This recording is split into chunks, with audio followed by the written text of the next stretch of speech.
doon yung mga kape na may yellow. What if? What if me yung kape mo lasang strawberry? Hoy, tignan mo naman yung kung gano'n. Nagkakape ka pero lasang strawberry yung kape mo.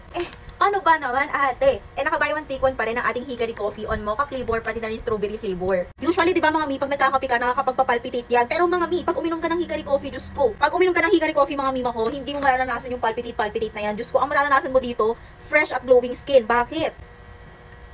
Ba naman mga mi, meron na tong glutathione at meron tang collagen. Saan ka naman makakakita ng ganun? At the same time, meron siyang moringa, chia seeds, pati quinoa.